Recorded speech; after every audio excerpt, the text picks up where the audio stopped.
And here, we got a double tragedy. It isn't just that we are failing to learn from the mistakes of the past, we're failing to learn from the successes of the past. What do you mean? In the savings and loan debacle, we developed excellent ways for dealing with the frauds and for dealing with the failed institutions.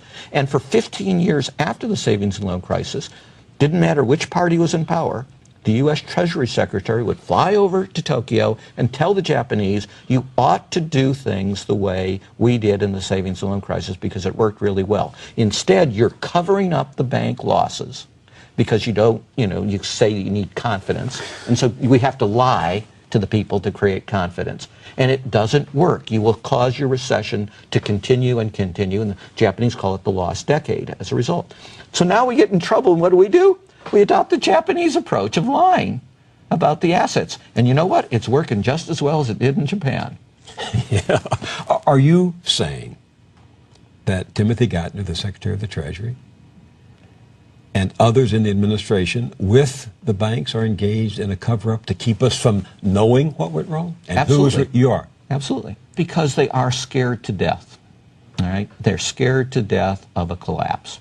They're afraid that if they admit the truth that many of the large banks are insolvent, they think Americans are a bunch of cowards and they will run and screaming to the exits, and we won't rely on deposit insurance. And by the way, you can rely on deposit insurance.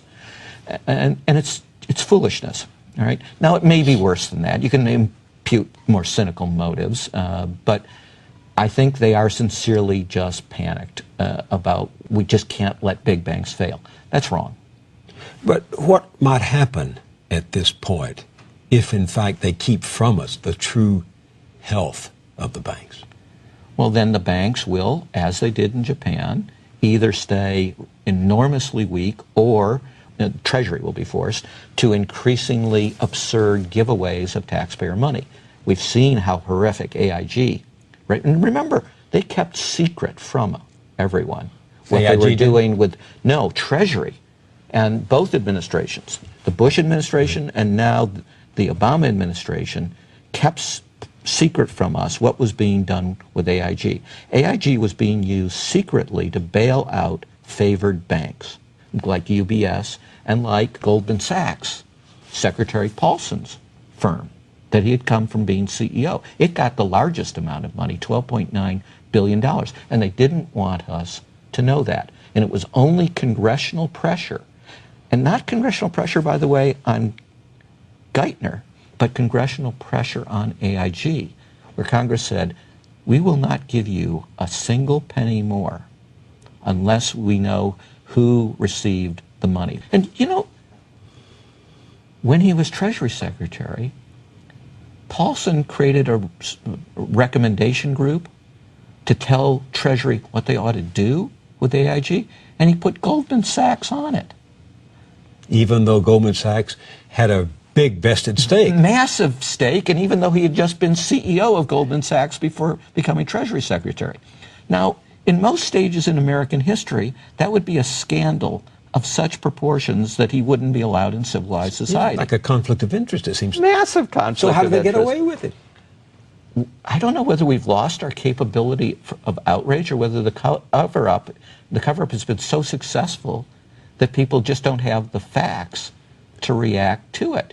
Who's going to get the facts? We need some chairmen or chairwomen in Congress to hold the necessary hearings. And we can blast this out. But if you leave the failed CEOs in place, it isn't just that they're terrible business people, though they are, and it isn't just that they lack integrity, though they do, because they were engaged in these frauds, but they're not going to disclose the truth about the assets.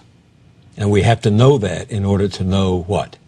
To know everything, to know who committed the frauds, whose bonuses we should recover, how much the assets are worth, how much they should be sold for, is the bank insolvent such that we should resolve it in this way. It's the predicate, right? You need to know the facts to make intelligent decisions, and they're deliberately leaving in place the people that cause the problem because they don't want the facts. And this is not new. The Reagan administration's central priority at all times during the savings and loan crisis was covering up the losses. So you're saying that people in power, political power and financial power, act in concert when their own behinds are in the ringer, right? That's right. And it's particularly a crisis that brings this out, because then the class of the bankers says, you got to keep the information away from the public or everything will collapse, right? If they understand how bad it is, they'll run for the exits. Yeah, this week in New York at this conference, you described this as more than a financial crisis. You called it a moral crisis. Yes. Why? Because it is a fundamental lack of integrity, but also because if you look back at crises, an economist who is also a presidential appointee as a regulator in the savings loan industry, right here in New York, Larry White wrote a book about the savings loan crisis, and he said, you know, one of the most interesting questions is why so few people engaged in fraud, because objectively, you could have gotten away with it.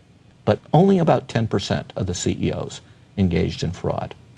So 90% of them were restrained by ethics and integrity. So far more than law or by FBI agents, it's our integrity that often prevents the greatest abuses.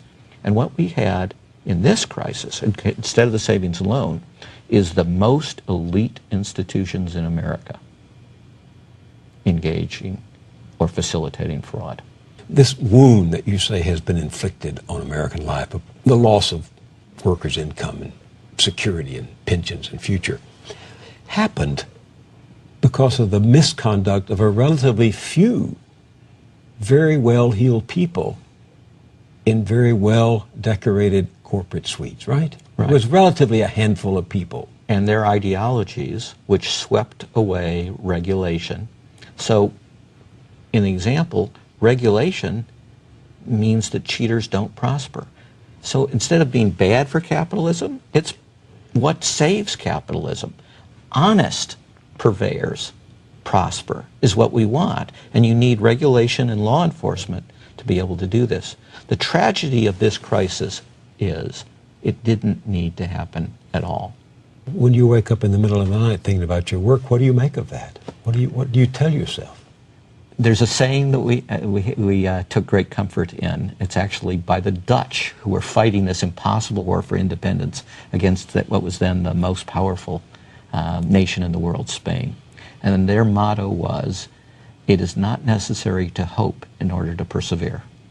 Now, going forward, get rid of the people that have caused the problems. That's a pretty straightforward thing as well.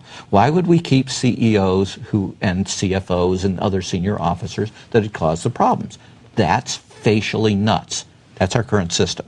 So stop that, the current system. We're hiding the losses instead of trying to find out the real losses. Stop that, because you need good information to make good decisions. Right? Follow what works instead of what's failed. Start appointing people who have records of success instead of records of failure. That would be another nice place to start. There are lots of things we can do. Even today, as late as it is, even though they've had a terrible start to the administration, they could change, and they could change within weeks. And by the way, the folks who are the better regulators, they paid their taxes, so you can get them through the vetting process a lot quicker. William Black, thank you very much for being with me on the Journal. Thank you so much.